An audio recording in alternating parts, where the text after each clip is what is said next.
It was a crisp, bright Saturday morning, and Brookfield Plaza was buzzing with activity.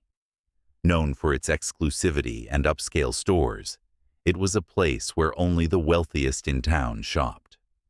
Every corner of the plaza oozed luxury, from the polished marble floors, reflecting the soft glow of chandeliers, to the perfectly curated window displays, showcasing designer brands.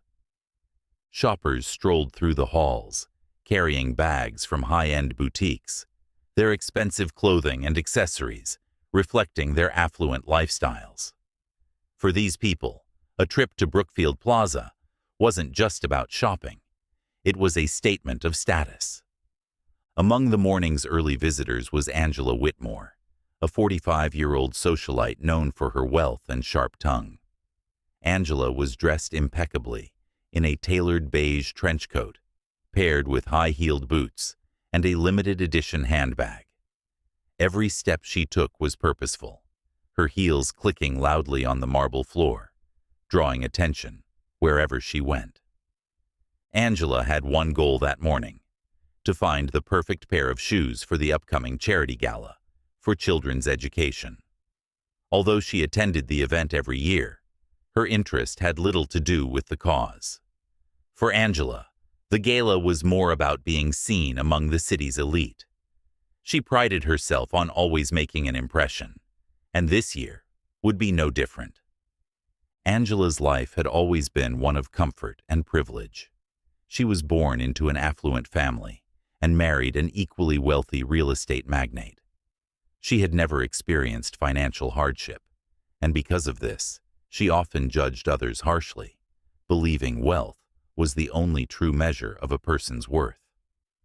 Her world revolved around high society gatherings, expensive vacations, and shopping sprees at places like Brookfield Plaza.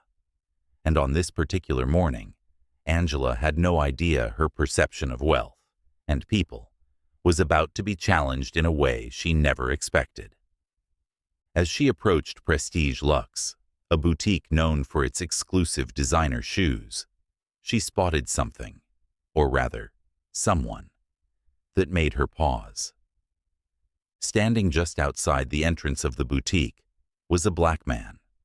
He was dressed in worn-out clothes, a faded jacket, scuffed shoes, and jeans that had clearly seen better days. Over one shoulder, he carried a small, tattered backpack.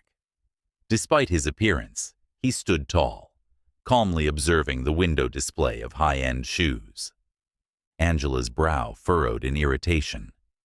He didn't belong here, she thought. This was a place for people like her, wealthy, refined, and exclusive. She glanced around, expecting a store employee or security guard to handle the situation, but no one did. With a huff of annoyance, Angela decided to take matters into her own hands. After all, she couldn't have someone like him tarnishing the image of her favorite boutique.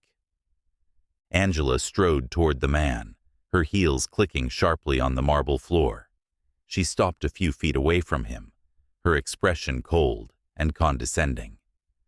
"Excuse me," she said sharply. "Do you need something?"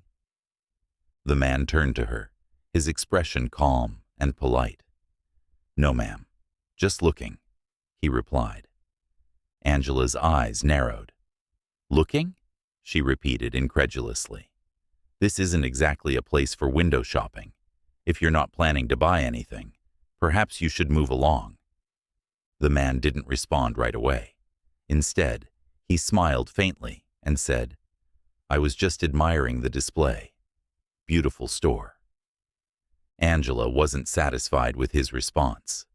To her, this wasn't about curiosity.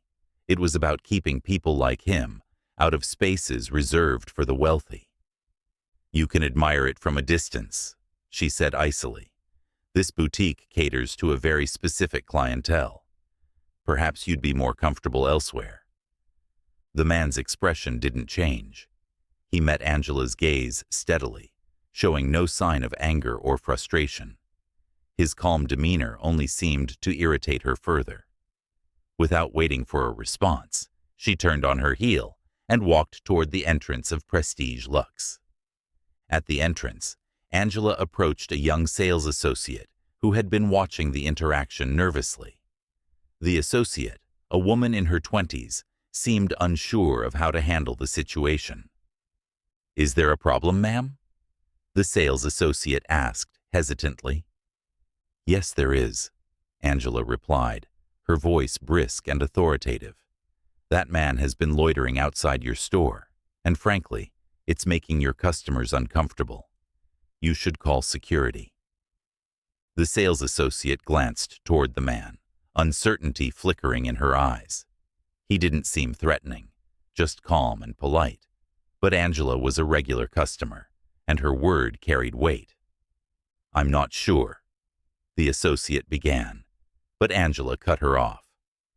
"Just do it," she said impatiently. "You don't want people like him hanging around here, do you?" Reluctantly, the associate picked up the phone and called security. Moments later, a uniformed guard arrived, his expression neutral as he approached the scene. Angela crossed her arms, feeling a sense of satisfaction. Finally, the situation was being handled. Just as the security guard stepped forward, the man reached into his pocket. Angela tensed, half expecting something suspicious. Instead, he pulled out something small and shiny, a gold card, and held it up for everyone to see. "I'm not here to cause trouble," the man said calmly, addressing both Angela and the guard. "I was just trying to decide whether or not to buy this store." The gold card gleamed under the boutique's lights, and Angela's eyes widened in disbelief. She recognized it immediately. It was an exclusive invitation-only credit card, issued only to individuals with a net worth in the millions. Only the wealthiest carried one. The security guard paused, clearly unsure of how to proceed. The sales associate's eyes widened in shock, and even Angela, who prided herself on maintaining her composure, was momentarily at a loss for words. "Wait, who are you?" Angela asked, her voice faltering. The man slipped the gold card back into his pocket and offered a polite smile. "James Carter, CEO of Carter Enterprises. I was in the area and thought I'd check out the store. I didn't expect such a warm welcome." Angela felt the color drain from her face. Carter Enterprises was a well-known real estate firm, responsible for some of the most luxurious developments in the country. James Carter wasn't just wealthy. He was one of the most influential businessmen in the city. Angela opened her mouth to speak, but no words came out. How could she have been so wrong? She had judged James solely based on his appearance, assuming he was homeless because of his worn clothing. I'm so sorry," she stammered, her tone completely different from before. "I didn't realize." "It's all right," James interrupted gently. "But perhaps next time, you might think twice before judging someone by how they look." Angela nodded, unable to meet his gaze. She felt a deep sense of embarrassment, knowing that everyone around had witnessed her behavior. The sales associate, eager to make amends, quickly invited James inside, offering him a private tour of the boutique. Angela, meanwhile, quietly slipped away, her shopping forgotten. This story reminds us that appearances can be deceiving, and it's never wise to judge someone based on how they look. James Carter's calm response in the face of prejudice serves as a powerful lesson in humility and respect. If this story inspired you, please like and share it to spread a message about kindness and empathy. Don't forget to subscribe to Stories Unfolded for more powerful tales of resilience, courage, and life's unexpected lessons. Thank you for watching, and we'll see you in the next story.